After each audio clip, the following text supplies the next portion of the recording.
Life with a 2-year-old is equal parts exhausting and magical. My wife and I adore Sophie, she's our whole world, but we hadn't had a proper night out in months. Between her work and my long hours, we were running on fumes. We decided we needed a break, just one evening to reconnect over dinner, maybe catch a movie. That's when we started looking for a babysitter.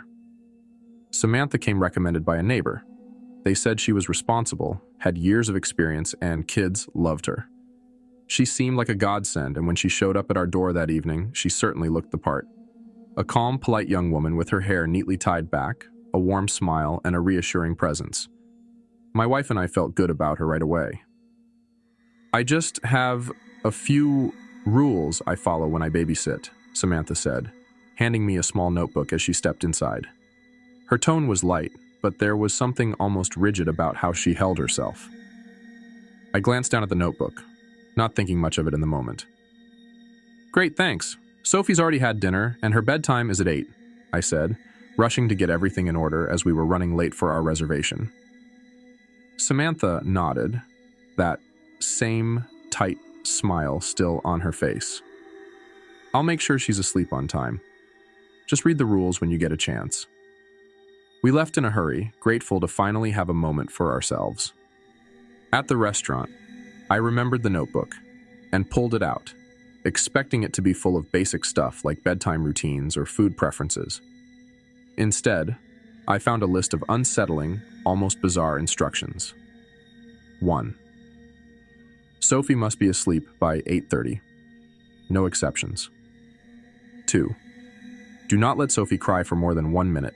If she does, you must comfort her immediately. 3. After 9 p.m., do not open her closet door under any circumstances. 4. If Sophie gets out of bed, do not acknowledge her. Pretend she isn't there. 5. If Sophie mentions the man, ignore her and distract her with a toy. I stared at the list, my stomach tightening with unease. The man? Closet doors after 9 p.m.? None of this made any sense. I showed my wife and she frowned, just as confused as I was. "It's probably just some overly cautious rules," she said, though her voice sounded unsure. We both agreed that we'd check in on Sophie soon, just to be safe. At around 9 p.m., I pulled up the baby monitor on my phone to take a peek. Sophie was fast asleep in her crib, and Samantha was sitting on the floor nearby, reading a book. All looked normal, until I saw it. The closet door. It was open. I distinctly remembered the third rule. Do not open Sophie's closet door after 9 p.m. My heart started to race. Why was it open? I zoomed in on the monitor, trying to make sense of it. That's when I saw something move, just a small shift in the shadows inside the closet. I thought maybe it was a trick of the light, but I couldn't shake the feeling that something was very wrong. I called Samantha immediately. She picked up on the second ring, her voice calm, almost too calm. "Everything okay?" I asked, trying to mask the unease in my voice. "Yes, Sophie's fine. She's sleeping," Samantha replied, her voice detached. I hesitated, then asked, "Why is the closet door open?" There was a pause, and for a moment I thought the call had dropped, but then she answered, her voice suddenly much quieter. "It needed to be open." "What do you mean, needed to be open?" I asked, feeling the hairs on the back of my neck stand up. There was another long silence. "Sophie gets scared if it's closed after 9, Samantha finally said, her voice flat, like she was reciting something she didn't quite believe. "That wasn't in your rules," I said, growing more anxious by the second. "I forgot to write that part down," she responded, her tone still eerily calm. "Don't worry, she'll stay asleep as long as the door stays open." I hung up, completely unnerved, and told my wife what had happened. We both agreed to leave early and get home as soon as possible. When we arrived home, the house was quiet, almost unnaturally so. Samantha was sitting in the living room, her back perfectly straight, her hands folded neatly in her lap. She greeted us with that same tight-lipped smile. "Sophie's been asleep since 8:30, she said softly. "Thanks, Samantha. You can head home now," I said, trying to sound normal. She nodded, gathered her things, and left, without another word. As soon as she was gone, I rushed upstairs to check on Sophie. She was still asleep, breathing softly, but something caught my eye. The closet door. It was now slightly ajar, not wide open like I had seen on the monitor. I walked over, my heart pounding in my chest, and slowly pulled it open the rest of the way. The closet was empty. But inside, I noticed something strange. At the back of the closet, there were scratches. Deep, jagged marks running down the wood, like something had clawed at it. I stepped back, my mind racing. What had Samantha meant when she said the closet needed to be open? And why were there scratches? My wife came in behind me, and I showed her the marks. Her face went pale. We never called Samantha again. I don't know what she believed or what she knew, but I'm certain of one thing. Whatever those rules were for, they weren't just for Sophie. They were for something else. And it wasn't going to stay in the closet forever.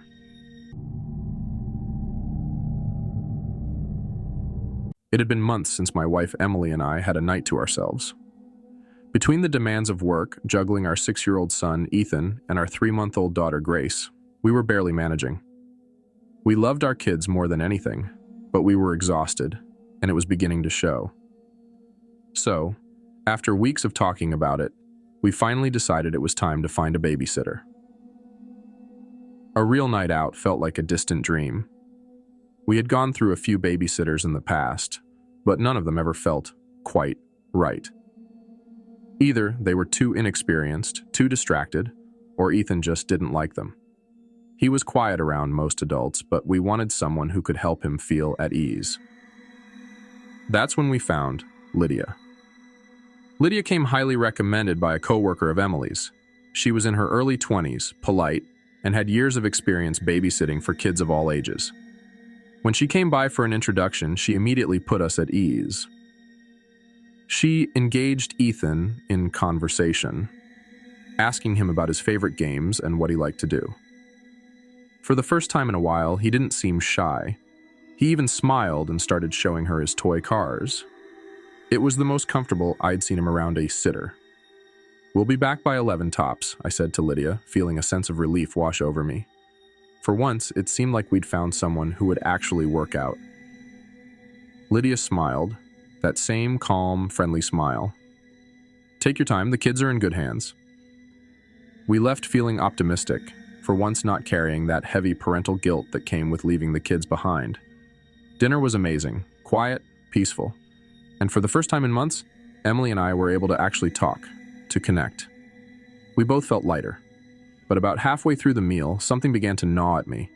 It wasn't anything specific, just a strange unease in the pit of my stomach. I brushed it off as nerves, telling myself that I wasn't used to being away from the kids. Still, I decided to check the baby monitor on my phone.